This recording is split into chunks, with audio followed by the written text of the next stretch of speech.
Hello students, this is Prachi. Welcome to our channel. आज हम करने वाले हैं क्लास 11th का chapter system of particles and rotational motion का नया topic, that is dynamics of rotational motion about a fixed axis. तो अभी तक आप लोगों ने अगर यहाँ तक की कोई भी वीडियो अगर आपसे मिस हो चुकी है तो आज से जस्ट एक बार जरूर देख लें, जिसका लिंक आपको डिस्क्रिप्शन बॉक्स में मिल जाएगा। और आज हम बात करते हैं कि डायनामिक्स क्या होती है। ठीक है, हमने लास्ट वीडियो में डिस्कस किया था kinematics of rotational motion about a fixed axis. ठीक है, काइनेमैटिक्स का मतलब क्या था कि हमने तीन इक्वेशंस जो हम लीनियर मोशन में पढ़ते हैं उनको हमें रोटेशनल मोशन में लिखा था। ठीक है, तो आज हम इसकी डायनामिक्स की बात करेंगे, यानी कि उनसे डिराइव्ड और कौन सी क्वांटिटीज हैं जिनको हम लीनियर टू रोटेशनल मोशन में कन्वर्ट कर सकते हैं। जैसे कि इस चीज को ध्यान से समझना, हमने क्या बात करी थी, हमने बात करी थी कि कोई भी एक ये रिजिड बॉडी है। ठीक है, ये है उसकी इस तरीके से एक्सिस है। ठीक है, ये रहा उसका ओरिजिन। तो this is X axis, this is Y axis, this is Z axis, और इस तरीके से वो रोटेट कर रही है। ठीक है, तो अगर वो ऐसे रोटेट कर रही है और हम मानते हैं कि मान लो कोई पार्टिकल यहाँ पर है, पी पार्टिकल है यहाँ पर, और अगर हम इसको इसी रिजिड बॉडी को अगर हम ऐसे रोटेट करेंगे तो वो पार्टिकल कैसी मोशन लेगा, एक तरीके से एक सर्कुलर मोशन कवर करेगा, जिसका सेंटर से यहाँ पर डिस्टेंस होगा, दिस इज आर। ये हमने माना था। ठीक है, और हमने माना था कि जैसे जैसे वो रोटेट करेगा और रोटेट करने के बाद उसका कुछ ना कुछ एंगल कवर होगा, theta, that will be the angular displacement हो जाएगी उसकी, है ना। तो कोई एंगल कवर करेगा, डी थीटा आ जाएगा, और ये हो गया डी थीटा कितने टाइम में, टी टाइम में। तो हमने जो डिफरेंस क्रिएट किया था, क्या किया था, तो सबसे पहले जो आपके लिए लीनियर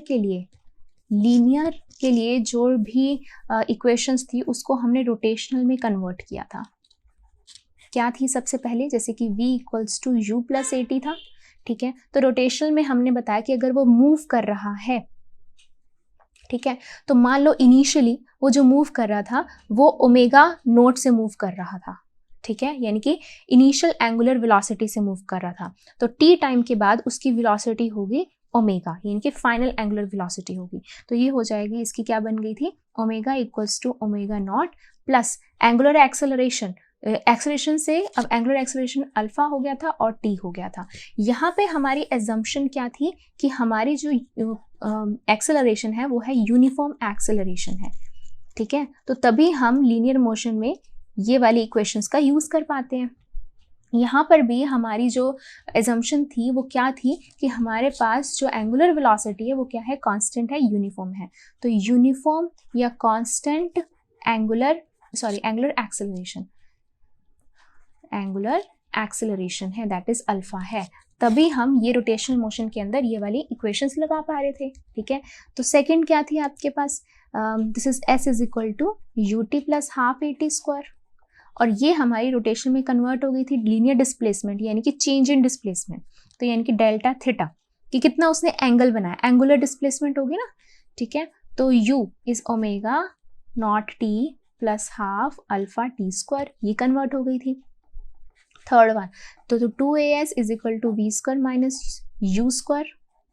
ठीक है, तो ये कन्वर्ट हो गई थी हमारी किसके अंदर, 2 अल्फा और s again change in angular displacement, and this is omega square minus omega naught square. तो ये हमने लास्ट वीडियो में डिस्कस किया था।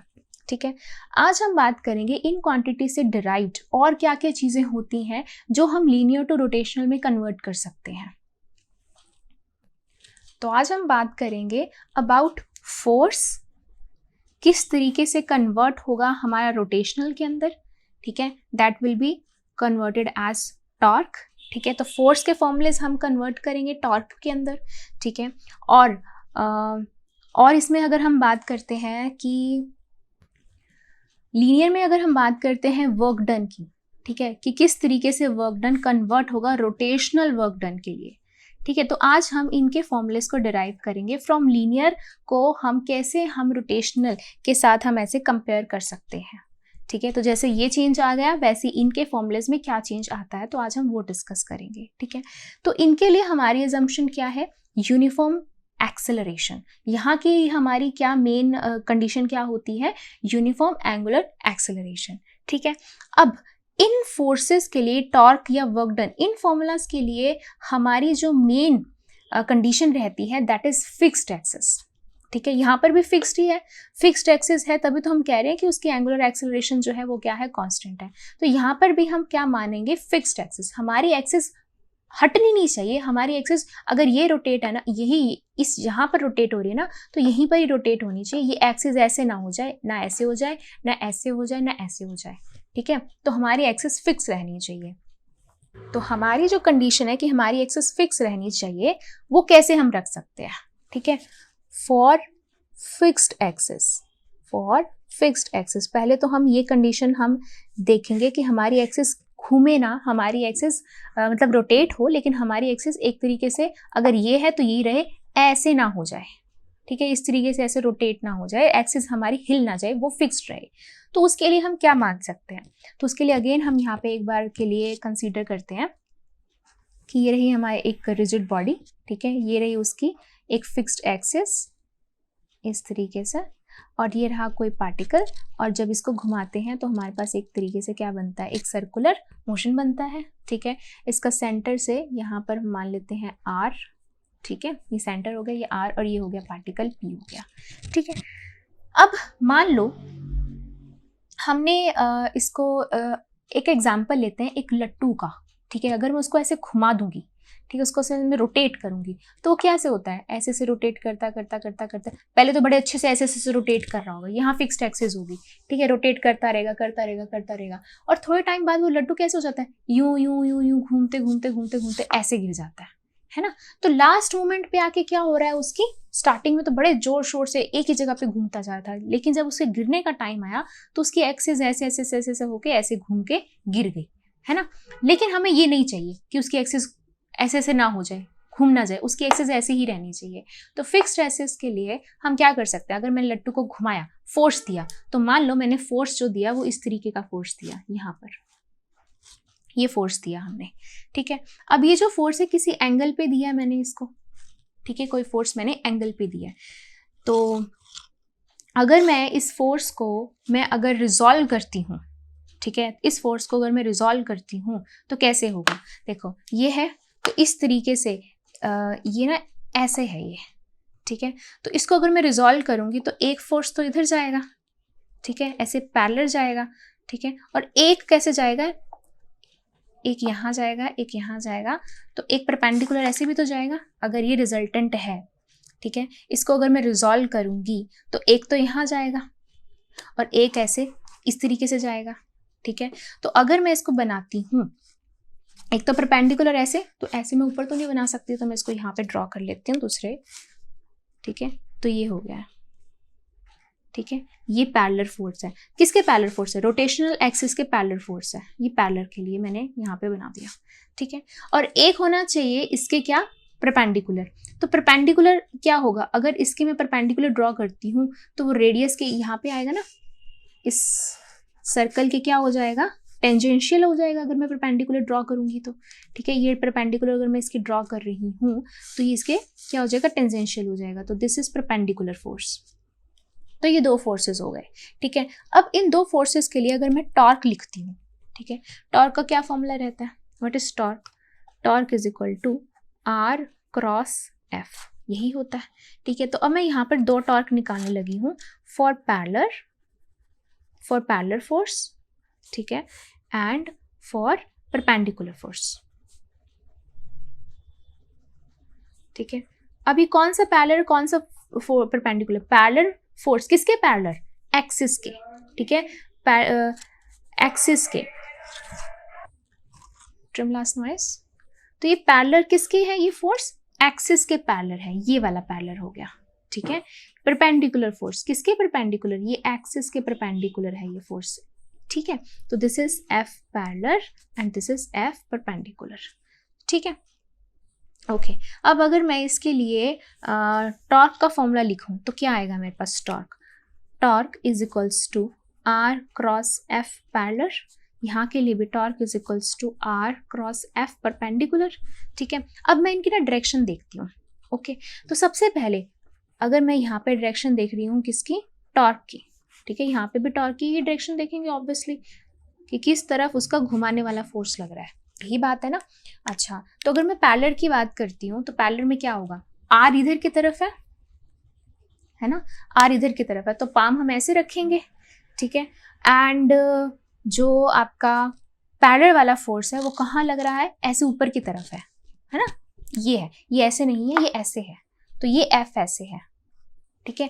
आर इधर है, एफ ऊपर की तरफ है, तो मुझे क्या करना पड़ेगा, मुझे अपने पाम को कुछ ऐसे घुमाना पड़ेगा, आर और एफ की तरफ कर्ल करना है ना, ऊपर की तरफ है, तो आर और एफ ऊपर की तरफ हो गया, तो यानी कि फोर्स जो हमारा टॉर्क की डायरेक्शन है वो थंब की डायरेक्शन हो गई, यानी कि वो इधर की तरफ कर रहा है, यानी कि जो रोटेशनल एक्सिस थी वो इधर थी, लेकिन आर एफ, अब वो टॉर्क इधर की तरफ लग रहा है ना, जहां मेरा थंब है, अगर इधर की तरफ लग रहा है तो यानी कि रोटेशनल एक्सिस को इधर की तरफ घुमाने की कोशिश करेगा, वो इधर की तरफ घुमाने की कोशिश करेगा। तो मैं यहाँ पे डायरेक्शन में क्या लिख सकती हूँ कि अगर ये ऐसे है तो वो इसको क्या करेगा, इधर की तरफ घुमाने की कोशिश कर रहा है ना। तो टॉर्क की डायरेक्शन क्या होगी, परपेंडिकुलर टू द, देखो ये थी ना एक्सिस, ठीक है, और टॉर्क मेरा कहाँ है, इस तरफ आया है, ऐसे, तो टॉर्क मेरा इधर की तरफ आ रहा है, इधर की तरफ आ रहा है, इधर की तरफ आ रहा है, ये परपेंडिकुलर एक्सिस, टॉर्क मेरा इधर की तरफ आ रहा है, यानी कि परपेंडिकुलर टू द एक्सिस हो गया, ठीक है। तो मैं यहाँ पे लिख सकती हूँ, तो डायरेक्शन क्या आ रही है, perpendicular to axis of rotation, axis of rotation, इसके ये डायरेक्शन आ रही है, मतलब क्या है, दिस टेंड्स टू रोटेट या फिर शिफ्ट कर देगा एक्सिस को, ठीक है, मतलब कि ये एक्सिस को फिक्स नहीं रखेगा, ये रोटेट कर देगा। ऑन द अदर हैंड अगर मैं इसकी बात करती हूँ कि जो फोर्स परपेंडिकुलर है एक्सिस के, ये वाला, इसको अगर मैं देखूं तो ये कैसे जा रहा है, ये है आपकी आर और एफ इधर की तरफ है, इधर की तरफ, तो ये आर और ये एफ है ना, आर एंड एफ, तो ये कहाँ है, ये जो एक्सिस है ये ऑलरेडी अपवर्ड है ना, ऐसे अपवर्ड है, तो ये आर है, एफ इधर की तरफ लग रहा है परपेंडिकुलर, ठीक है, तो आर एफ, तो ये कहाँ है, टॉर्क हमारा कहाँ है, आर एफ, टॉर्क हमारा कहाँ है, अपवर्ड ही तो है, यानी कि एक्सिस के पैरेलल है ना, तो टॉर्क की डायरेक्शन इस बार एक्सिस के पैरेलल है, तो मैं यहाँ पे डायरेक्शन क्या लिखूंगी, parallel to axis of rotation, ठीक है। अब इसका मतलब क्या हुआ, therefore this will keep the axis fix, keep the axis fix, तो यानी कि हमें तो वही चाहिए ना फोर्स जो हमारी एक्सिस को क्या रख सके, फिक्स रख सके, तभी हम आगे फॉर्मूला फर्दर फाइंड कर सकेंगे, है ना। तो हमारी जो मेन कंडीशन है वो इससे हमारी जो है फुलफिल होती है। तो हमारा कंक्लूजन क्या है, हमारा कंक्लूजन ये है कि जो फोर्स पैरेलल है उसका जो टॉर्क है वो परपेंडिकुलर टू एक्सिस आ रहा है, परपेंडिकुलर टू एक्सिस आया तो यानी कि वो तो हमारे एक्सिस को शिफ्ट कर देगा, ये तो हो गया फेल, तो कौन सा बच गया, ये, यानी कि हम इसको इग्नोर करेंगे, हमेशा अवॉइड करेंगे, हम कौन सा कंपोनेंट उठाएंगे फोर्स का, जो हमेशा एक्सिस के परपेंडिकुलर होगा, सो दैट टॉर्क की जो डायरेक्शन आ रही होगी वो हमेशा पैरेलल टू एक्सिस आ रही होगी, तो वो एक्सिस को क्या रखेगी, हमेशा फिक्स रखेगी। तो this is very important thing, ठीक है। अब हम बात कर लेते हैं कि जो टॉर्क हमने फाइंड किया है उसका वर्क डन की बात करते हैं। अब हम शिफ्ट करते हैं अपने पूरे पे कि कौन कौन सा फॉर्मूला हमारे लीनियर टू रोटेशनल में जाएगा, ठीक है। तो अब हम बात करते हैं वर्क डन बाय अ टॉर्क, ठीक है। तो वर्क डन बाय अ टॉर्क कैसे फाइंड करें, तो हमें पता है कि हम अभी तक क्या क्या फाइंड करते आ रहे थे कि ये एक रिजिड बॉडी है, ठीक है, और ये रही कोई एक रिजिड बॉडी है, यहाँ पे सी कोई यहाँ पर पार्टिकल है वो ऐसे रोटेट कर रहा है, ठीक है, ये सी है। अभी तक हमने 2 बार फिगर बना रही, तीसरी बार फिर से बना रही हूँ, तो ये हो गया ये सी। अब मैं क्या कर रही हूँ, सिर्फ इसका ये वाला सर्कल ना मैं उठा रही हूँ। अगर मान लो ये इसकी एक्स एक्सिस है, ये वाई एक्सिस है, ये जेड एक्सिस है, तो ये ओरिजिन से यहाँ पे आ रहा है, ठीक है। मैं क्या कर रही हूँ, मैं सिर्फ ये सर्कल उठा रही हूँ और इसको मैं क्या देख रही हूँ, ऊपर वाला व्यू देख रही हूँ, ठीक है। मतलब मैं यहाँ से फ्रंट व्यू नहीं, ऊपर वाला व्यू देख रही हूँ, ओवर व्यू देख रही हूँ मैं इसका, ओवर व्यू, ठीक है, ऊपर वाला व्यू देख रही हूँ मैं। तो अगर मैं इसको ऊपर से देखूंगी तो मेरे को प्रॉपर एक सर्कल दिखाई देगा, है ना। तो इसको ड्रॉ करते हैं। अगर मैं इसको प्रॉपर सर्कल मुझे ऐसे दिखाई देगा इस तरीके से, ठीक है। तो मान लो ये है इसकी रोटेशनल एक्सिस हो गई, ठीक है, ये हो गया इसका सेंटर, और ये रही इसकी फिक्स्ड एक्सिस जो हम मानते हैं, ठीक है। तो ये हो गया सी, हो गया सेंटर हो गया, तो यहाँ से हम पार्टिकल को मानते हैं। तो ये तो मेरी रेफरेंस हो गई है ना, एक तरीके से रेफरेंस होगी। मैं मानती हूँ कि पार्टिकल जो है ना वो यहाँ पर है, यहाँ पे है पार्टिकल, तो लेट इट बी हेयर। तो ये है आर पोजीशन वेक्टर पे, पी हमारा यहाँ पे है, ठीक है। तो ये पी पार्टिकल यहाँ है। तो हमने क्या फाइंड करना है, हमने टॉर्क, ठीक है, वर्क डन बाय टॉर्क। अब यहाँ पे अगर हम देखें तो हमने इसको क्या देना है, हमने इसको फोर्स देना है, घूमने वाला फोर्स है ना, वही बात हो रही है ना फोर्स वाली। तो मान लो इसके ऊपर किसी एक एंगल से फोर्स लग रहा है, यहाँ पे एफ लग रहा है, यहाँ पे फोर्स लग रहा है, ठीक है। तो कितने एंगल से लग रहा है, ये आर है, अगर मैं इसको एक्सटेंड करती हूँ इस तरफ से तो ये अल्फा एंगल बना रहा है आर से, ठीक है, अल्फा एंगल बना रहा है आर से, राइट। तो ये मैंने आर को एक्सटेंड कर दिया डायरेक्शन से, and it is making some angle alpha with R vector, ठीक है, पोजीशन वेक्टर आर वेक्टर से बना रहा है, ओके।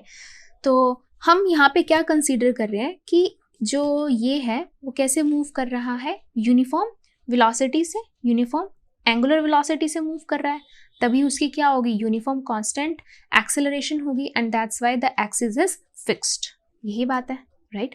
अच्छा, तो अगर मुझे इस पार्टिकल का इसके ऊपर टॉर्क देखना हो कि कितना टॉर्क लग रहा है, सिर्फ इतनी सी चीज के लिए टॉर्क देखना हो, तो टॉर्क का क्या फॉर्मूला होता है, torque is equals to R cross F, ठीक है। अब यहाँ पर इनके बीच में इसको कैसे लिख सकते हैं, इसका मैग्नीट्यूड लिखो तो क्या आएगा, आर एफ साइन थीटा होता है, where theta is the angle between these two, और यहाँ पर थीटा क्या है, अल्फा है। तो हेयर हम कह सकते हैं थीटा जो है आपका अल्फा है।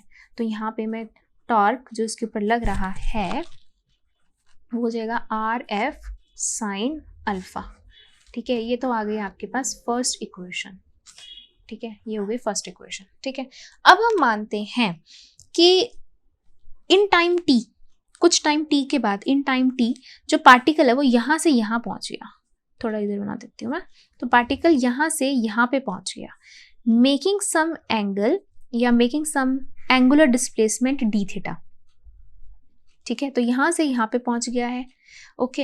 एंड अगर वो यहाँ से यहाँ पहुँच गया तो यानी कि यहाँ से लेकर यहाँ तक इसकी कुछ लीनियर डिस्प्लेसमेंट हुई है ना। अगर स्मॉल के लिए अगर हम बात करें तो स्मॉल के लिए यहाँ से यहाँ तक इसकी कुछ लीनियर डिस्प्लेसमेंट हुई है, स्मॉल लीनियर डिस्प्लेसमेंट। तो ये रही, इसको मैं ऐसे मार्क कर देती हूँ रेड से, तो ये हो जाएगी इसकी कुछ linear displacement, let it be D R, यहाँ लिख देते हैं डी आर, कुछ लीनियर डिस्प्लेसमेंट हुई है डी आर रेड वाली, ठीक है। और हम इसको मानते हैं कि अब ये जो लीनियर डिस्प्लेसमेंट हुई है इस फोर्स से एंगल बनाती है, कुछ फाई बनाती है, ठीक है। इसको ध्यान से समझना, वो क्या कर रही हैं, हम कह रहे हैं कि इसके ऊपर टॉर्क लगा, ठीक है, टॉर्क यानी कि घुमाने वाला फोर्स लगा इस पार्टिकल पे। अगर घुमाने वाला फोर्स लगा है तो ये घूमेगा थोड़ा सा, तो हम मानते हैं इन टी टाइम वो कितना घूमा, डी थीटा घूमा, लेकिन उसकी लीनियर डिस्प्लेसमेंट कितनी हुई, डी आर डिस्प्लेसमेंट हुई।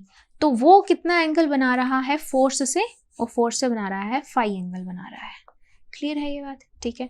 तो अब हमें देखना है अगर वो इतना फोर्स से लीनियर डिस्प्लेसमेंट हुई है, इतना फोर्स है, तो वर्क डन कितना किया, इतने से पोर्शन के लिए वर्क डन कितना हुआ। तो अब हम बात करते हैं वर्क डन की। वर्क डन क्या होता है, work done is equal to force into displacement, और इनका क्या होता है, डॉट प्रोडक्ट होता है ये, राइट। एंड यहाँ पर डिस्प्लेसमेंट क्या, यहाँ पे हम ना एक काम करते हैं, डिस्प्लेसमेंट हम एस से मेंशन करते हैं, तो displacement let it be S, D S, ठीक है। तो स्मॉल डिस्प्लेसमेंट, लीनियर डिस्प्लेसमेंट क्या होगी, ये होगी आपकी, ठीक है। तो ये आ गया, sorry, work done is a scalar quantity. अब अगर हम क्या करेंगे, वर्क डन को किस में लिखते हैं, एफ डी एस क्या हो जाएगा, कॉस थीटा हो जाएगा। Now what is theta, theta क्या होता है, थीटा होता है angle between F and D S. यहाँ पर एंगल जो है एफ और डी एस के बीच में क्या है, फाई। तो अब हम यहाँ थीटा ना लिखकर क्या लिखेंगे, फाई लिखेंगे, ठीक है। तो ये रहा एफ और ये रहा डी एस, इनके बीच का एंगल है फाई, तो ये हमने लिख दिया फाई, ठीक है। बट अगर मैं फाई की वैल्यू यहाँ पे लिखना चाहूँ तो फाई क्या है, तो यहाँ पर देखिए ये क्या होता है, रेडियस, ये है इसके टेंजेंट, तो ये हो गया 90 डिग्री। अगर ये 90 है तो ये कंप्लीट भी क्या होगा, 90 डिग्री होगा, क्योंकि ये एक लाइन है, ठीक है। तो if it is complete 90 degree और यहाँ पर दो एंगल्स हैं, that is phi plus alpha equals to 90, तो फाई की वैल्यू क्या आ जाएगी 90 minus alpha.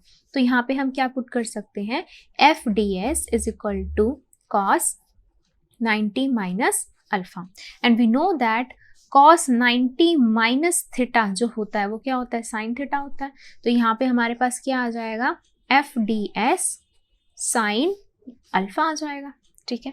Now we want to put the value of D S, ठीक है। डी एस क्या है, डी एस यहाँ पे आर्क है, ठीक है, और रेडियस भी है और हमारे पास एंगल भी है। तो हमारे पास एक फॉर्मूला होता है, that is angle equals to arc upon radius. Now angle is D theta, ठीक है, arc is D S and radius is R, cross multiply, D S कितना हो जाएगा, आर डी थीटा। तो यहाँ पुट कर देते हैं, तो एफ ये हो जाएगा R D theta sine alpha, ठीक है। तो यहाँ पे क्या आ रहा है, एफ आर साइन अल्फा एक साथ ले आओ और ये हो जाएगा D theta. Now first equation से हमने R F sine alpha already निकाल रखा है, दैट इज टॉर्क। तो ये हो जाएगा आपके पास torque D theta. Now what is this, this is work done in rotating a particle, जो क्या आ जाएगा, फोर्स इनटू डिस्प्लेसमेंट। ये कौन सा फोर्स है, ये घुमाने वाला फोर्स है। ये कौन सी डिस्प्लेसमेंट है, घुमाने वाली डिस्प्लेसमेंट है। तो नॉर्मल वर्क डन क्या होता है, फोर्स इनटू डिस्प्लेसमेंट, है ना। तो ये होता है लीनियर के लिए नॉर्मल फोर्स, इसी की एनालॉजी से आपके पास ये आ गया, ठीक है। दिस इज टॉर्क घुमाने वाला force, this is angular displacement, right. तो ये हमने यहाँ से फाइंड कर लिया। अब हम फाइंड करते हैं relation between torque and angular acceleration. तो हम इसी फॉर्मूले से ही आगे कंटिन्यू करेंगे, that is W equals to tau D theta, ठीक है, ये हमें मिला, राइट। तो हमने अब टॉर्क और एक्सेलरेशन इंट्रोड्यूस करानी है अब इस रिलेशन के अंदर, ताकि हम दोनों का रिलेशन निकाल सकें। तो हम डायरेक्ट एक्सेलरेशन तो कैसे निकालेंगे, है ना। तो हमें पता है कि वर्क डन जो होती है वो किसके इक्वल होती है, चेंज इन काइनेटिक एनर्जी के इक्वल होती है, एंड काइनेटिक एनर्जी के अंदर वेलोसिटी आती है। तो वेलोसिटी से हम एक्सेलरेशन तक पहुंच सकते हैं, है ना, कुछ ऐसे हमें आइडिया लग रहा है। तो स्टार्ट करते हैं। सबसे पहले तो वर्क डन इक्वल्स टू होता है चेंज इन काइनेटिक एनर्जी, ठीक है, how, according to work energy theorem, है ना। तो एज वर्क एनर्जी थ्योरम जो हमने ऑलरेडी पढ़ रखी है वो क्या कहती है कि वर्क डन क्या होता है, चेंज इन काइनेटिक एनर्जी होता है ना। ओके, नाउ काइनेटिक एनर्जी क्या होती है आपके पास, अगर नॉर्मली हम यहाँ पे काइनेटिक एनर्जी की बात करते हैं लीनियर के लिए तो क्या होती है, हाफ mv²।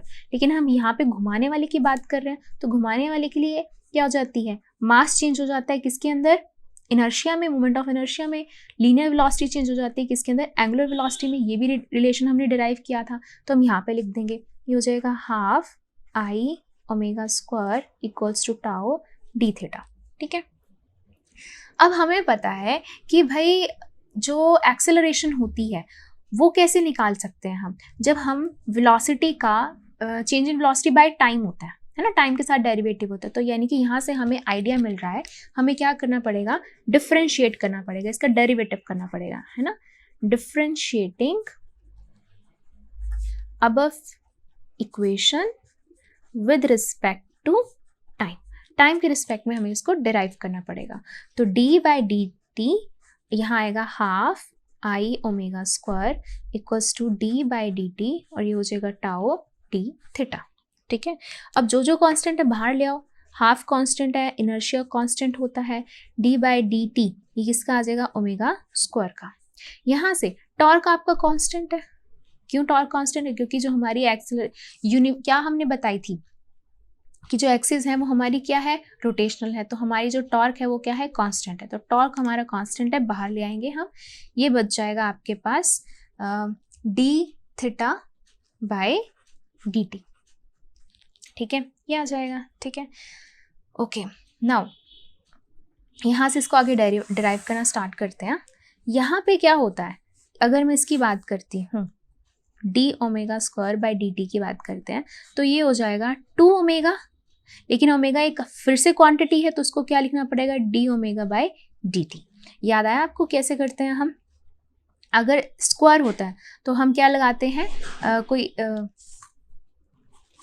किसी का भी अगर n होता है तो n एक्स की पावर n माइनस वन, यही होता है ना, तो 2 इसकी पावर n माइनस वन इनकी 1 आ गया, और फिर से ये अलग क्वांटिटी था तो D omega by D T फिर से होगा, तो इसकी जगह पे हम ये पुट कर देंगे डेरिवेटिव, तो क्या आ जाएगा आपके पास हाफ आई 2 ओमेगा, ठीक है, into D omega by D T equals to tau and yes D theta by D T क्या होता है, यानी कि angular displacement by time is angular velocity. Now angular velocity is omega, तो ये हम लिख सकते हैं as omega equals to change in angular displacement with respect to time, ठीक है। अब ओमेगा है ओमेगा, एक ओमेगा से एक ओमेगा कैंसिल हो गया, यहाँ पे 2 है, यहाँ 2 है, 2 से 2 कैंसिल हो गया, यहाँ आ गया I D omega by D T equals to tau. Now what is D omega by D T? Change in angular velocity by time, this is angular acceleration. तो अल्फा क्या होता है, D omega by D T होता है, that is angular acceleration. हम यहाँ लिख सकते हैं आई alpha tau. So this is a relation between torque and angular acceleration. This is alpha is angular acceleration. तो अगर मैं इसको कंपेयर करती हूँ लीनियर के साथ, तो force is equal to mass into acceleration होता है लीनियर के अंदर, और सेम रोटेशनल में क्या हो गया, फोर्स घुमाने वाला फोर्स टॉर्क, आई मास जो रोटेशनल में जाता है वो मोमेंट ऑफ इनर्शिया बन जाता है, लीनियर एक्सेलरेशन चेंज हो गई एंगुलर एक्सेलरेशन में। तो इस तरीके से हमने एक और फॉर्मूला यहाँ पर डिराइव कर लिया। तो अगर मैं बिल्कुल फर्स्ट पेज पे जाऊँ, ठीक है, वहाँ पे हमने बात करी थी फोर्स एंड टॉर्क की। तो फोर्स का फॉर्मूला था मास इनटू एक्सेलरेशन, टॉर्क का हमने क्या निकाला अभी, आई अल्फा निकाला, ठीक है।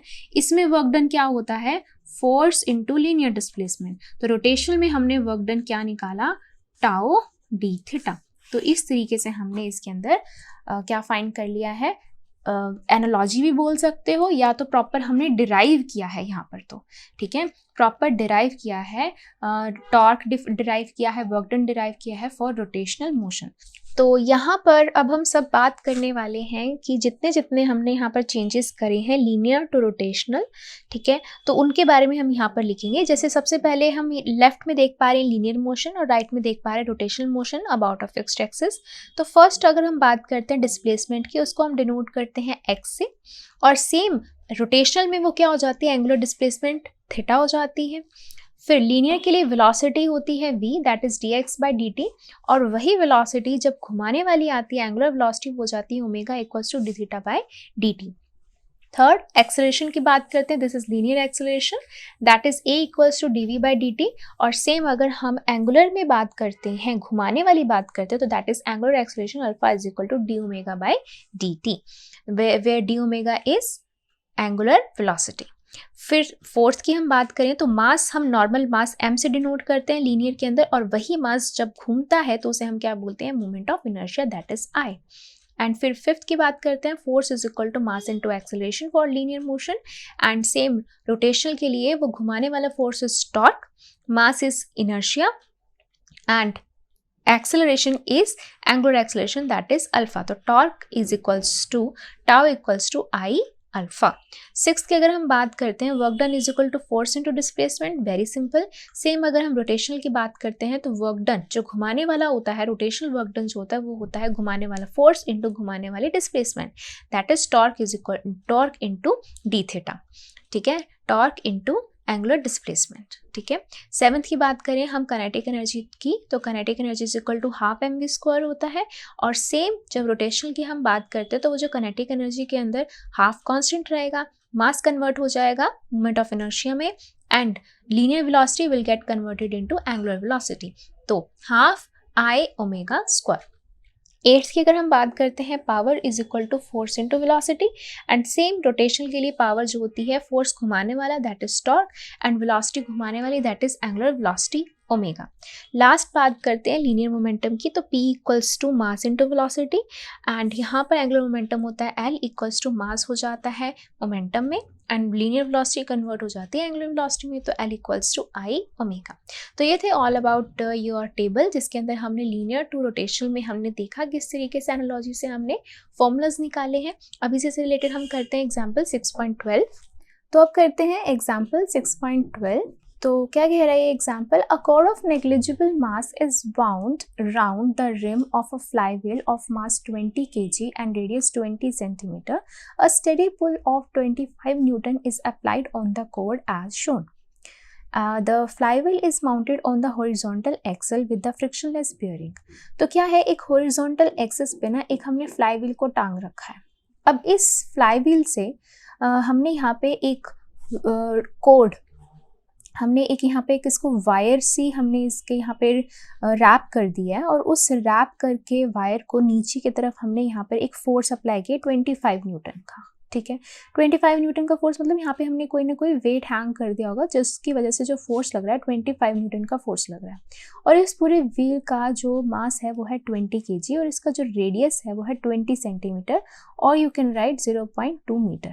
ठीक है, मतलब कि हम जो भी कैलकुलेशन करते हैं ऐसा ही यूनिट में करते हैं, तो मैंने पहले इसको 0.2 मीटर लिख दिया.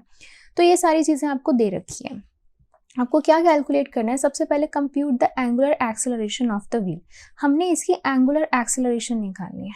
ठीक है, तो याद करिए हम जितने भी लीनियर से हम पहुंचते हैं एंगुलर की तरफ तो वो क्या होता है, एक्सेलरेशन में क्या होता है, हम नॉर्मल एक्सेलरेशन अगर हमें लीनियर के लिए फाइंड करनी होती है तो हम क्या लिखते हैं, force is equal to mass into acceleration. ठीक है, फोर्स अपॉन में mass is equal to acceleration, ये तो हो गया लीनियर के लिए. ठीक है, सेम एंगुलर एक्सेलरेशन के लिए घुमाने वाला जो चीज़ लगती है उसके लिए फोर्स किस में कन्वर्ट हो जाता है, टॉर्क में. ठीक है, मास किस में, मास जो होता है घूमने वाला मास इनर्शिया में आ जाता है आई, और नॉर्मल लीनियर एक्सेलरेशन कन्वर्ट हो जाती है हमारी एंगुलर एक्सेलरेशन में. तो यहाँ से टॉर्क अपॉन में इन मूवमेंट ऑफ इनर्शिया ये हो जाएगा आपके पास एंगुलर एक्सेलरेशन. यानी कि हमें सबसे पहले टॉर्क फाइंड करना है, फिर हमें इनर्शिया फाइंड करना है और देन दोनों को डिवाइड कर देंगे तो हमारे पास क्या आ जाएगी, एंगुलर एक्सेलरेशन. तो अब हमें यहाँ पे टॉर्क क्या होता है, फोर्स है एक तरीके से. ठीक है, तो फोर्स हम कैसे यहाँ पे फाइंड कर सकते हैं, तो यहाँ पर टॉर्क का हमारे पास क्या फॉर्मूला रहेगा. तो सबसे पहले हमें जो जो दे रखा है उसको ध्यान से देखते हैं. तो टॉर्क, घुमाने वाला टॉर्क, उसमें फोर्स हमारे पास नीचे 25 न्यूटन लग रहा है. ठीक है, तो फोर्स का टॉर्क के साथ क्या कनेक्शन होता है, याद करिए, फोर्स का टॉर्क के साथ क्या कनेक्शन, तो torque is equal to force into perpendicular, हम रेडियस लिखते हैं या परपेंडिकुलर डिस्टेंस लिखते हैं उसका. ठीक है, तब हमारे पास टॉर्क आ सकता है. ठीक है, तो टॉर्क यहाँ पे फोर्स ये लग रहा है एंड रेडियस यहाँ पर ये अगर ये टेंजेंशियल लग रहा है तो रेडियस टेंजेंट के परपेंडिकुलर होता है तो ये हो गया परपेंडिकुलर, इसके ऊपर डिस्टेंस हो गया. तो फोर्स इनटू अगर मैं रेडियस करती हूँ तो मेरे पास टॉर्क आ जाता है. यस, तो निकाल लेते हैं. Force is 25 newton into radius is 0.2 metre. Point हटाया, नीचे 10, इसको इससे कैंसिल किया, इसको इससे कैंसिल किया, तो ये आ गया आपके पास 5 न्यूटन मीटर. तो ये आ गया आपके पास टॉर्क.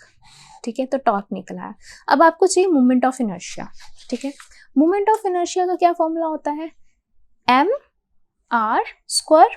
ठीक है, तो यानी कि मास इनटू रेडियस का स्क्वायर, तो मास भी है आपके पास, रेडियस भी है, वो भी निकाल लेते हैं. तो moment of inertia is equal to M R square. तो moment of inertia is equal to mass at 20 kg, radius is 0.2 का स्क्वायर हो जाएगा. पॉइंट हटाया 10, पॉइंट हटाया 10, इसको इससे कैंसिल कर दिया. ठीक है, एंड ये आ जाएगा आपके पास 5, तो ये हो जाएगा 4/5, right. Sorry, moment of inertia is half mr square, है ना, हाफ. ठीक है, एंड यहाँ से एक और ये कैंसिल हो गया, ये आ गया 2/5, दिस इज 2/5. तो 2/5 कैन बी रिटन एज 0.4 और इनर्शिया की क्या हो जाएगी, मास के लिए kg और r स्क्वायर क्या हो जाएगा, मीटर का स्क्वायर. ठीक है, तो आपके पास टॉर्क आ गया, इनर्शिया आ गया. तो अब हम एंगुलर वेलोसिटी, एंगुलर एक्सेलरेशन निकाल लेते हैं. That is tau by I which is 5 upon में 0.4. पॉइंट हटाया, ऊपर 10 लग जाएगा. ठीक है, तो ये आ जाएगा 2 पे, ये हो जाएगा 5 पे, 25/2 which is equal to 12.5. And angular acceleration की क्या रहेगी, kg, sorry it is metre. तो एक बार के लिए हम इसकी ऐसे यूनिट फाइंड करते हैं ताकि आपको आगे कभी कंफ्यूजन ना हो. ठीक है, तो ध्यान से देखना. तो अगर मैं यहाँ पे टॉर्क की देखती हूँ तो वो होती है न्यूटन मीटर, ठीक है। ये मैं आपको एक्स्ट्रा करवा रही हूँ ऐसा यूनिट के लिए, इतना पोर्शन, ठीक है, ऐसा यूनिट के लिए, ठीक है। तो दिस इज न्यूटन मीटर, और इनर्शिया की क्या आ रही है, केजी मीटर स्क्वायर। तो 1 मीटर से 1 मीटर कैंसिल हो गया, तो ये हो गया न्यूटन पर केजी एंड मीटर। तो न्यूटन किसके इक्वल होता है, newton is force is equal to mass into acceleration. तो mass is kg, this is metre पर सेकंड स्क्वायर, ये होता है। तो यहाँ पे हम लिख देते हैं केजी मीटर पर सेकंड स्क्वायर, पर मतलब कि नीचे आ जाएगा सेकंड स्क्वायर, और नीचे ऑलरेडी क्या है, केजी मीटर है। तो केजी से केजी कैंसिल, मीटर से मीटर, ये आ गया 1/सेकंड स्क्वायर, जो ऊपर जाके क्या हो जाएगा, सेकंड माइनस 2। तो यहाँ पे हम ऐसा यूनिट लिखेंगे 12.5 सेकंड माइनस 2, ठीक है, पर सेकंड स्क्वायर। तो ये हो गया आपके पास एंगुलर एक्सेलरेशन। क्लियर है। तो ये था इसका फर्स्ट पार्ट। सेकंड पार्ट क्या कह रहा है, find the work done by the pull when 2 metre of cord is unbound. वो क्या कह रहा है कि जब हम 2 मीटर की कॉर्ड को, वायर को हम अनरैप कर देंगे, अनबाउंड कर देंगे, तो कितना उसके ऊपर वर्क डन होगा, उसको पुल करने के लिए, वर्क डन बाय द पुल, कितना खींचना पड़ेगा उसको, ठीक है। कितना खींचेंगे हम उसको अनबाउंड करने के लिए, कितना खींचेंगे हम, 2 मीटर की वायर है, तो वर्क डन क्या होता है, फोर्स इनटू डिस्प्लेसमेंट होता है। तो हम फोर्स कितना लगा रहे हैं, 25, और कितनी डिस्प्लेसमेंट होगी, कितना अनबाउंड होगा, 2 मीटर होगा। तो सिंपल सी बात क्या आ जाएगी आपके पास कि वर्क डन क्या होगा, फोर्स इनटू डिस्प्लेसमेंट। तो फोर्स है आपके पास कितना, 25 न्यूटन, और कितनी डिस्प्लेसमेंट होगी, 2 मीटर की डिस्प्लेसमेंट होगी, तो ये हो जाएगा 50, एंड वर्क डन के लिए क्या आ जाएगा आपके पास, जूल। सो इतना वर्क डन होगा। क्लियर होगी ये बात। तो ये था इसका बी पार्ट। अब सी पार्ट क्या कह रहा है, find also the kinetic energy of the wheel at this point, assume that wheel starts from rest. तो अब हमें बताना है कि कितनी काइनेटिक एनर्जी होगी इस पॉइंट पे, क्योंकि जैसे हम इसको नीचे की तरफ खींचेंगे तो हमने कितना काम किया, फोर्स इंटू डिस्प्लेसमेंट हुई 2 मीटर की, तो हमने उसमें घूमने लगेगा, ठीक है, घूमने लगेगा तो कितनी काइनेटिक एनर्जी से घूमने लगेगा। और हमने ये मानना है कि जो इनिशियली जो व्हील था वो किस पे था, रेस्ट पे था। काइनेटिक एनर्जी निकालेंगे, यानी कि घूमने वाली काइनेटिक एनर्जी निकालनी है, राइट। तो घूमने वाली काइनेटिक एनर्जी के लिए क्या होता है, नॉर्मल काइनेटिक एनर्जी का फॉर्मूला याद करिए, 12 mv², ठीक है। तो घूमने वाली kinetic energy, rotational kinetic energy का क्या फॉर्मूला होता था, 12 मास की जगह पे क्या आता है, moment of inertia, linear velocity की जगह पे क्या आती है, एंगुलर वेलोसिटी, ठीक है, ये फाइनल वेलोसिटी होती है। तो मोमेंट ऑफ इनर्शिया हमने निकाल लिया था फर्स्ट पार्ट में, वो हम यहाँ पुट कर देंगे। हमें यहाँ पे चाहिए एंगुलर वेलोसिटी चाहिए, ठीक है। तो ओमेगा चाहिए आपको, इनिशियली वो रेस्ट पे है, तो यानी कि इनिशियल एंगुलर वेलोसिटी हो गई कितनी, 0 हो गई, ठीक है। अच्छा ये दे रखा है, ये दे रखा है, और अच्छा हमने अभी अभी एंगुलर एक्सेलरेशन भी फाइंड करी है, कितनी निकली थी, 12.5 पर सेकंड स्क्वायर, ये भी निकली थी। ओके, तो अब इन सबको यूज करते हुए हमारे पास कौन सी इक्वेशन आती है, हमारे पास 3 इक्वेशंस होती हैं हमारे पास। First one is omega equals to omega not plus alpha into T. Second is theta, change in theta is equal to omega not T plus half alpha T square. Third कौन सी होती है हमारे पास, वही हम लिख रहे हैं ना, काइनेमेटिक्स की इक्वेशंस लिख रहे हैं। Third one is 2 alpha delta theta equals to omega square minus omega naught square. तो ये वही हो गया ना, v equals to U plus A T, उसको हमने रोटेशनल में जब लिखा था, याद आया। तो अब देखिए हमारे पास ये है, ये है, ये है, हमें चाहिए ये निकालनी है हमको। तो ये किस किस के अंदर है, फर्स्ट में है, फर्स्ट में टी बोल रहे हैं, टी तो हमारे पास है ही नहीं टाइम के, तो यहाँ पे कहीं बात नहीं की गई है, तो फर्स्ट नहीं लगा सकते। सेकंड में तो ओमेगा ही नहीं है, वो भी नहीं लगा सकते। थर्ड में हमारे पास अच्छा ओमेगा निकालना है, ये है, बट डेल्टा थीटा नहीं है, डिस्प्लेसमेंट नहीं है हमारे पास, एंगुलर डिस्प्लेसमेंट। तो हम एंगुलर डिस्प्लेसमेंट निकाल सकते हैं पहले तो, है ना। कैसे निकाल सकते हैं एंगुलर डिस्प्लेसमेंट, तो अगर मैं इसके फिगर पे जाती हूँ, ठीक है, कि जैसे हमने इसको अनबाउंड किया तो वो कितना रोटेट करी है, 2 मीटर रोटेट करी है ना, कितनी मीटर रोटेट करी है, 2 मीटर, यानी कि आर्क कितनी की बनी होगी, 2 मीटर की, और इसका रेडियस कितना है आपके पास, 0.2 मीटर का है। और अगर आपको एंगल बताना हो कितना एंगल है, मान लो घूम के इतना एंगल बनता है, ठीक है, ऐसे घुमाई, ये इतनी अनबाउंड हो गई, ठीक है, तो ये इतना एंगल बनता है, दैट इज डेल्टा थीटा बनता है। तो delta theta angle equals to arc upon radius होता है, तो आर्क अपॉन रेडियस, पॉइंट हटाया 10 लगा दिया, तो डेल्टा थीटा कितना आ गया आपके पास 10, और वो भी किस में आएगा, रेडियन में आएगा। आ गया ये। अब हम ये इक्वेशन लगा के सॉल्व कर सकते हैं, कर दो। तो 2 अल्फा, ये आपने कितनी निकाली थी फर्स्ट पार्ट में, 12.5 निकाली थी, तो ये हो जाएगी 12.5, ये हो गया आपके पास 10, ये आ गया ओमेगा स्क्वायर माइनस 0 का स्क्वायर, पॉइंट हटाया नीचे 10, 10 से 10 कैंसिल, ठीक है, इसको इससे मल्टीप्लाई कर देंगे, ये हो जाएगा, ये आ गया ओमेगा स्क्वायर, ठीक है। अब ये ओमेगा स्क्वायर है और ये किस में आ रहा है, इसकी वैल्यू कितनी आ रही है आपके पास, दिस इज रेडियन पर सेकेंड, ये होता है ना मीटर पर सेकेंड यानी कि रेडियन पर सेकेंड, और यहाँ स्क्वायर है तो इसमें क्या लगा देंगे, हम स्क्वायर लगा देंगे, और मैं इसका अंडर रूट नहीं निकालूंगी क्योंकि मुझे फॉर्मूले में भी क्या ही पुट करना है, ओमेगा स्क्वायर पुट करना है, तो मैं डायरेक्ट ये वैल्यू वहाँ पे पुट कर दूंगी, तो ये आ जाएगी अब rotational kinetic energy half in moment of inertia. Moment of inertia आपने फर्स्ट पार्ट में कितना निकाला था, 0.4, दिस इज 0.4 इंटू, तो ये आ जाएगा साथ में 250, ठीक है, पॉइंट हटाया 10, 0 से 0 कैंसिल, इसको इससे कैंसिल कर दे 2 मल्टीप्लाई 25, तो काइनेटिक एनर्जी आ गई आपके पास 50 जूल्स, ठीक है। तो ये था सी पार्ट। डी पार्ट क्या कह रहा है, compare the answers to part B and C, B और सी का कंपेयर करो, तो बी में हमारे पास वर्क डन कितना आया था, हमने बी पार्ट के लिए वर्क डन कितना निकाला था, फोर्स इनटू डिस्प्लेसमेंट 50 जूल, ठीक है, और सी में हमारे पास कितना आया है, 50 जूल आया। तो डी में क्या बात कर रहे हैं, वो कह रहे हैं कि बी और सी को कंपेयर करो, तो दोनों में आंसर सेम है हमारा, मतलब कि जो काइनेटिक एनर्जी उसके अंदर आई है, the gain in kinetic energy by the wheel, वो किसके इक्वल है, वो किसके इक्वल है, वर्क डन के इक्वल है, work done by the force. तो there is no loss of energy due to friction, friction की वजह से कोई भी लॉस नहीं हुआ, जितनी एनर्जी थी उतना ही हमारा वर्क डन था, ये जितना वर्क डन था उतनी ही हमारी एनर्जी थी। तो हम यहाँ पे लिख देंगे the answers are same, the answers are same, that is जितना भी गेन हुआ, gain in kinetic energy is equal था किसके, work done by the wheel या work done by the force, जितना फोर्स लगा है उसके इक्वल था, ठीक है। मतलब क्या हुआ, there is, that implies there is no loss of energy due to friction, due to friction, ठीक है। और इन्होंने हमें मेंशन भी कर रखा है कि यहाँ पे हमने क्या माना है, फ्रिक्शनलेस बियरिंग्स मानने हैं, तो जितना हमने काम किया वो सारा का सारा कन्वर्ट हो गया किसके अंदर, एनर्जी में कन्वर्ट हो गया।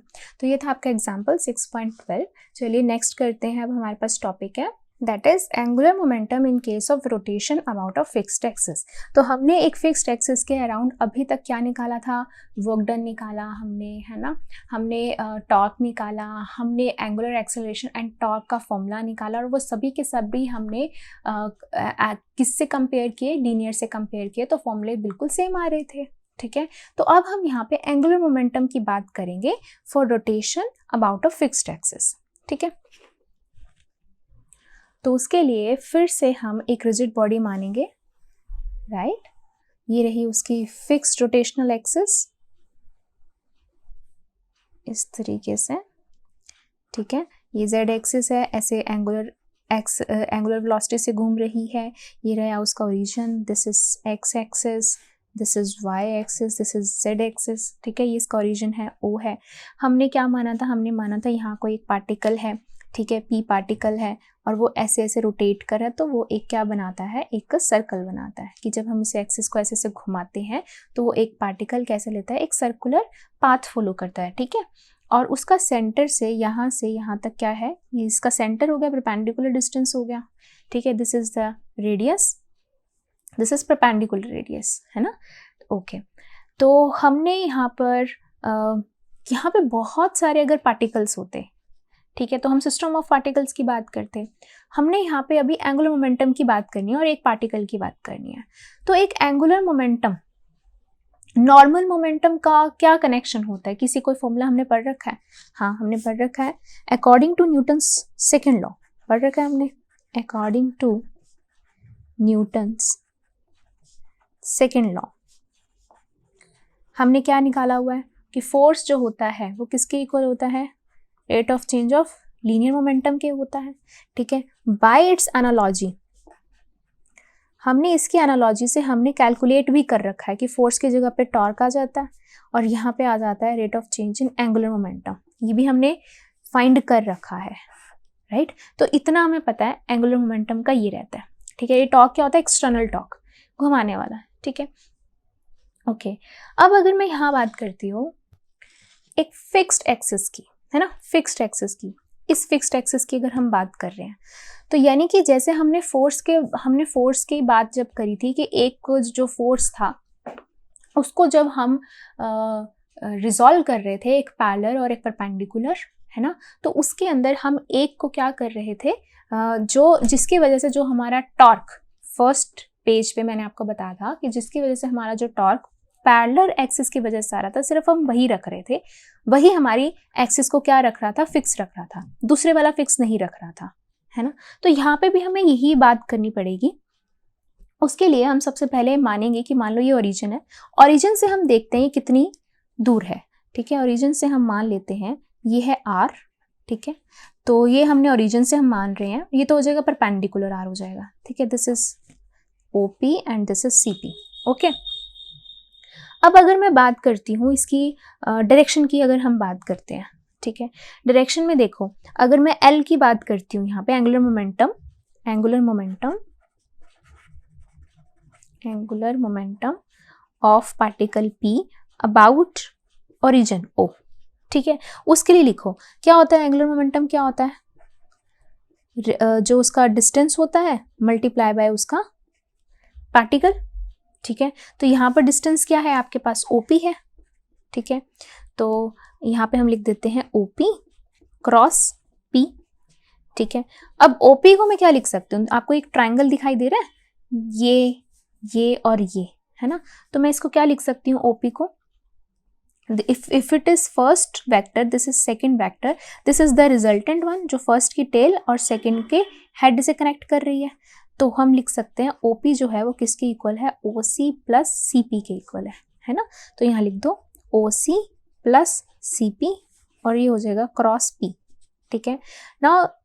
जो आपका वेक्टर प्रोडक्ट होता है वो क्या होता है, एसोसिएटिव प्रॉपर्टी होती है, तो हम इसको भी क्रॉस में लिख सकते हैं प्लस इसको भी हम क्रॉस में लिख सकते हैं, ठीक है। आगे यहाँ कंटिन्यू करेंगे, इसको हम लिख सकते हैं क्रॉस में, यहाँ मैं दोबारा लिख देती हूँ कि LOC cross P plus CP cross P, ये लिख सकते हैं, ठीक है।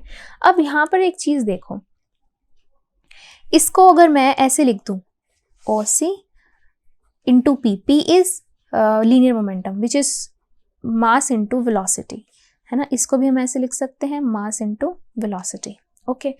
हमें पता है कि जब एक पार्टिकल ऐसे मूव कर रहा होता है, इस डायरेक्शन में मूव कर रहा होता है, तो हमने इसकी वेलोसिटी ऑलरेडी निकाल रखी है, जो किस पे आती थी, इसके टेंजेंशियली आती थी, है ना, ऐसे टेंजेंशियली इनटू द पेज आती थी, है ना, V is into the page, ऐसे टेंजेंशियली V इसकी इनसाइड में आती थी, हमने ऑलरेडी निकाल रखा है ये, राइट। तो यहाँ से एक बार याद करते हैं कि किस तरीके से ये जो V है आपका टेंजेंशियल आया था। तो V क्या होता है, ओमेगा इंटू R होता है, ठीक है। तो ओमेगा मतलब कि फर्स्ट वेक्टर की तरफ आपको पाम रखना होता है, and R is the radius, जो सेकंड तरफ आपको उसको कर्ल करना होता है, राइट। तो फर्स्ट वेक्टर जो है ये आपका इस तरीके से है, ओके, एंड जो सेकंड है ये वो इधर है, तो आप क्या करोगे, आप ऐसे रखोगे, कर्ल आपको कहाँ करना है, इस तरफ करना है कर्ल, राइट। तो दिस इज कर्ल, आप ऐसे करोगे, ऐसे रखा आपने, और ये आपने ऐसे R की तरफ ऐसे क्या कर दिया, कर्ल। तो जो ये आ रहा है, ये क्या आ रहा है आपका, थंब कहाँ की तरफ पॉइंट कर रहा है, थंब आपका ऐसे परपेंडिकुलर टू R पॉइंट कर रहा है, परपेंडिकुलर टू R, और R के परपेंडिकुलर जो बनेगा वो क्या होगा, रेडियस के परपेंडिकुलर क्या बनेगा आपका, टेंजेंशियल आएगा, तो this will be the direction of V, again omega R की तरफ कर्ल, ओमेगा R की तरफ curl, and this is the direction of V। चलिए आगे चलते हैं। तो यहाँ अगर हम देखते हैं OC और V की अगर हम बात करते हैं, ठीक है, ये रहा OC, ठीक है, और ये रहा V, ठीक है, OC and V is into the page, right.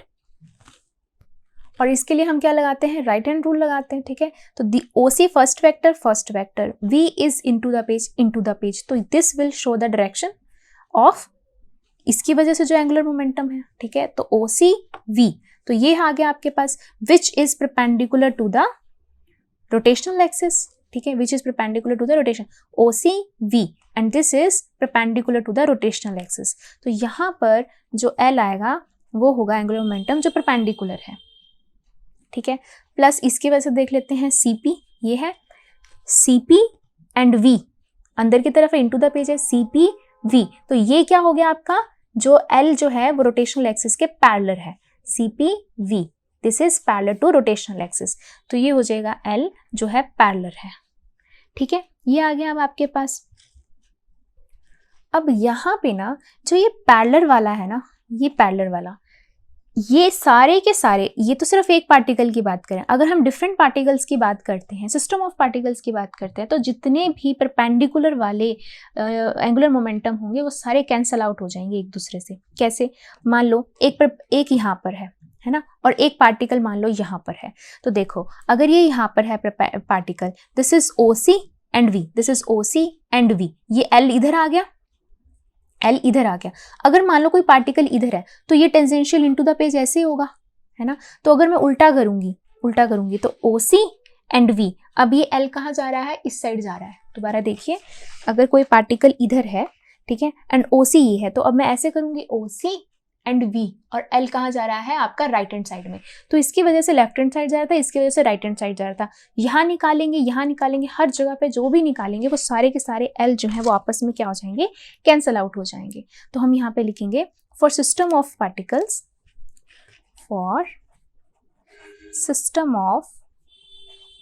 Particles, जितने भी, ठीक है, ऑल L परपेंडिकुलर I जितने भी होंगे वो क्या होंगे, विल कैंसिल आउट। I का मतलब यहाँ पे जितने भी हैं will cancel out with each other, ठीक है, सारे के सारे कैंसिल आउट हो जाएंगे।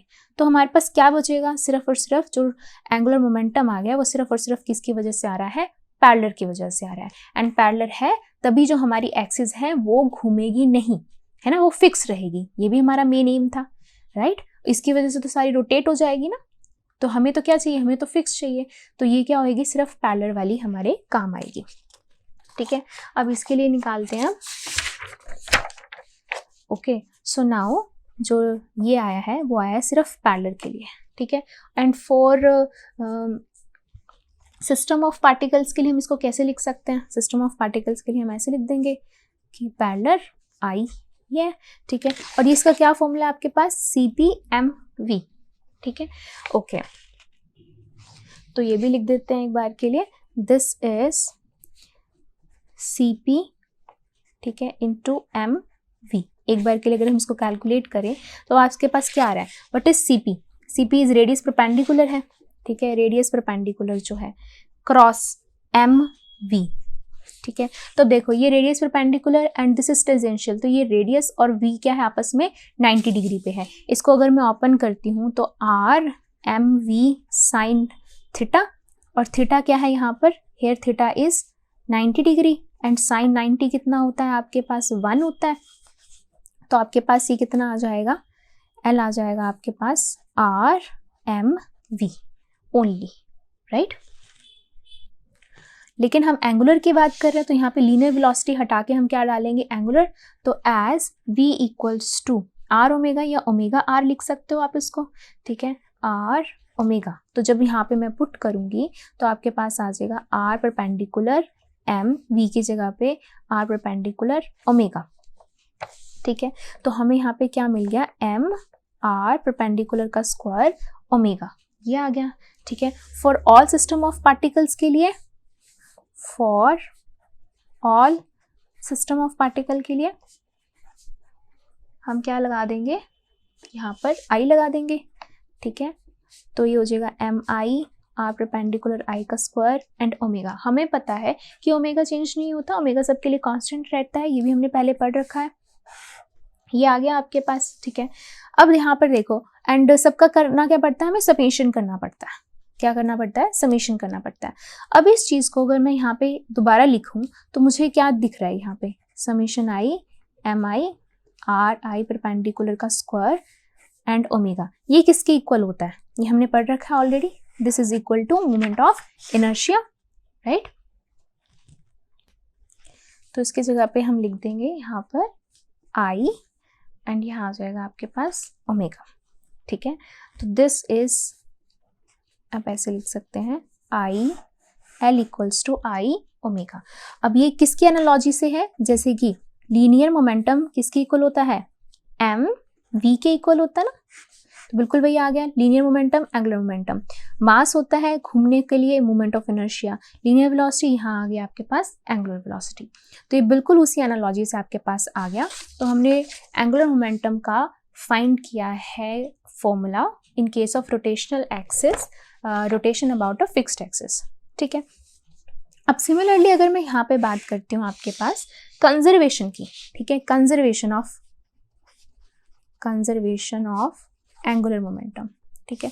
अगर मैं इसको एनालॉजी से बात करती हूँ कंजर्वेशन ऑफ लीनियर मोमेंटम की, तो लीनियर मोमेंटम का क्या रहता है, तो स्टार्टिंग में हमने ये पढ़ा था, ठीक है। अगर यहाँ पे मैं इसके एनालॉजी से बता रही हूँ कि वी नो दैट एस जो होता है as F equals to D P by D T. तो अगर हमारा एक्सटर्नल फोर्स 0 हो जाता है, ठीक है, तो 0 equals to D P by D T हो गया। इसका मतलब क्या होता है कि जो P है वो हमारा क्या है, कांस्टेंट है, ठीक है। इसको हमने कैसे समझा था कि मान लो कि कोई एक गाड़ी है, ये आगे चल रही है। अब मैंने इसको धक्का नहीं मारा, फोर्स नहीं दिया इसको, फोर्स दिया ही नहीं, फोर्स नहीं दिया तो फोर्स 0 हो गया ना, फोर्स नहीं दिया। तो यानी कि अगर वो पहले जितनी वेलोसिटी से चल रही थी उतनी वेलोसिटी से चलती रहेगी, या अगर वो रेस्ट पे थी तो वो रेस्ट पे ही रहेगी, है ना। अगर मान लो वो पहले 10 मीटर पर सेकंड की वेलोसिटी से चल रही थी, बाद में भी 10 मीटर पर सेकंड की वेलोसिटी से चलने लग जाएगी। अगर पहले रेस्ट पे थी फिर भी रेस्ट पे हो जाएगी। यानी कि जो उसका लीनियर मोमेंटम है, मास इनटू वेलोसिटी, वो क्या रहेगा, कांस्टेंट रहेगा अगर मैं उसके ऊपर कोई भी फोर्स नहीं देती हूँ। तो ये था आपका नॉर्मल लीनियर के लिए। अब ऐसे ही एंगुलर के लिए क्या आता है, एंगुलर के लिए आता है जैसे dl बाई dt, ये था टॉर्क एक्सटर्नल। यानी कि अगर मैं घुमाने वाला टॉर्क 0 कर दूं, ठीक है, तो 0 कर दूं, तो यहाँ से dl by dt equal to हो जाएगा 0 and that implies angular momentum जो हो गया वो हो गया आपका कांस्टेंट। अब एंगुलर मोमेंटम क्या होता है आपके पास, आपने अभी भी निकाला है, दैट इज आई ओमेगा, है ना। तो I omega equals to constant, that implies I equals to 1 by omega, यानी कि इनवर्सली प्रोपोर्शनल होता है ना, कि inertia, moment of inertia is inversely proportional to this omega angular velocity. अब इसका मतलब बहुत ही इंटरेस्टिंग है, इसको ध्यान से समझना। This is moment of inertia and this is angular velocity. Moment of inertia का मतलब क्या हुआ, घूमने वाला मास, एम आर स्क्वायर मास हो गया, ठीक है। जितना ज्यादा मास होगा उतना वेलोसिटी कम होगी, इनवर्सली प्रोपोर्शनल है। जितना कम मास होगा उतनी वेलोसिटी ज्यादा होगी। इसको आप ऐसे समझ सकते हो कि मान लो कोई एक लड़की बैठी हुई है चेयर पे, ठीक है, उसको हमने घुमा दिया, हमने कहा भाई अपनी ना आर्म्स को ऐसे फैला लो, अब घूमो। तो जैसे हमने आर्म्स को फैलाया तो उसका मास डिस्ट्रीब्यूशन ज्यादा हो गया, है ना, कि इस तरीके से आप समझ सकते हैं। जैसे मान लीजिए, इसका प्रैक्टिकल एप्लीकेशन समझिए कि यहाँ पे एक गर्ल बैठी हुई थी, ठीक है, ऐसे वो एक चेयर पे बैठी हुई है, ठीक है, और इसको हमने ऐसे घुमा दिया, ठीक है।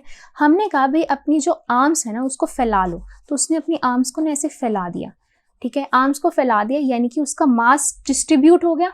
मास डिस्ट्रीब्यूट होने की वजह से मोमेंट ऑफ इनर्शिया क्या हो गया, बढ़ गया। मोमेंट ऑफ इनर्शिया बढ़ने की वजह से moment of inertia is inversely proportional to angular velocity. तो जैसे ही आई बढ़ा, एंगुलर वेलोसिटी क्या हो गई आपकी, कम होगी, तो अब वो धीरे धीरे घूमने लग जाएगी, धीरे घूमेगी। ऑन द अदर हैंड अब मैं कहती हूँ उसको कि भाई अपनी हाथ और अपने पैर बिल्कुल ऐसे करके बैठ जाओ, ठीक है, बिल्कुल ऐसे करके बैठ जाओ, तो वही घूमने वाली चेयर में अब उस लड़की को हमने हाथ पैर बिल्कुल ऐसे स्क्वीज करके बिठा दिए। अब उसको हमने घुमाया, अब सारा का सारा मास कंसंट्रेट हो गया सेंटर में, है ना, मास कंसंट्रेट हो गया सेंटर में, यानी कि उसका मास हो गया कम, मास डिस्ट्रीब्यूशन नहीं हुआ, मास हो गया कम, यानी कि इनर्शिया जो हो गया वो हो गया कम। Inertia is inversely proportional to angular velocity, inertia कम तो एंगुलर वेलोसिटी ज़्यादा। तो जैसे ही इसने ऐसे स्क्वीज करके बैठी अपने आप को, तो अब जो उसकी वेलोसिटी हो जाएगी वो क्या होगी, फास्ट होगी। तो इसके अंदर वो स्लो मूव करेगी और इसके अंदर वो फास्ट मूव करेगी। सिमिलरली हम और अगर एग्जाम्पल्स लेते हैं, जैसे कि अगर हम यहाँ पर मैं किसी एक डांसर का एग्जाम्पल लेती हूँ, बैले डांसर का एग्जाम्पल लेती हूँ, तो वो क्या करते हैं, बैले डांसर जब वो घूमते हैं, ठीक है, जब वो घूमते हैं उनको अपनी स्पीड को कम करना होता है, तो वो अपनी जो आर्म्स हैं वो फैला लेते हैं, ठीक है, जैसे आप यहाँ पे पिक्चर में भी देख पा रहे हो, यहाँ पे अगर उनको घूमना है तो वो अपनी आर्म्स को फैला लेते हैं और वो क्या करते हैं, जिससे उनकी जो वेलोसिटी होती है वो क्या हो जाती है, कम हो जाती है। और अगर उनको फास्ट घूमना होता है तो वो अपने हैंड्स को अपने पास ले आते हैं और वो क्या होते हैं, फास्ट घूमने लग जाते हैं। इसका क्या मतलब है, जैसे कि हमने अभी रिलेशन देखा कि I is direct inversely proportional to omega, यानी कि जो मास होगा, घूमने वाला मास जो होगा वो इन्वर्सली प्रोपोर्शनल होगा घूमने वाले वेलोसिटी के, ठीक है। अब इसका मतलब क्या है, मास कम ज़्यादा थोड़ी हो रहा है ना, गर्ल तो वही है तो उसकी आर्म्स भी वैसी हैं, बट मास का डिस्ट्रीब्यूशन चेंज हो रहा है। जब उसने आर्म्स ऐसे फैला रखी थी तो उसका मास डिस्ट्रीब्यूशन चेंज हो रहा था, अब उसने आर्म्स एकदम से साइड सेंटर में कर लिया तो उसका मास जो हो गया है, डिस्ट्रीब्यूशन उसका चेंज हो गया है, ठीक है। तो जिसकी वजह से वो डिपेंड करता है आपकी किसके ऊपर, वेलोसिटी पे। मास डिस्ट्रीब्यूशन ज़्यादा, इनर्शिया ज़्यादा, ठीक है, जिसकी वजह से वेलोसिटी कम। मास डिस्ट्रीब्यूशन जो होगा इकट्ठा होगा, तो जिसकी वजह से जो इनर्शिया होगा वो कम होगा, वेलोसिटी क्या हो जाएगी, ज़्यादा हो जाएगी। सिमिलरली आपने डाइवर्स को भी देखा होगा, जो डाई करते हैं स्विमिंग पूल में, तो वो क्या करते हैं, वो अपने हैंड्स को स्क्वीज करके डाई करते हैं, ठीक है, आसपास इकट्ठा कर लेते हैं, राइट। तो ये भी एक एग्जाम्पल है। So these are the practical applications of this relation which is a very beautiful relation. So thank you, that's all for this video. Next video में हम डिस्कस करेंगे back exercise of this chapter.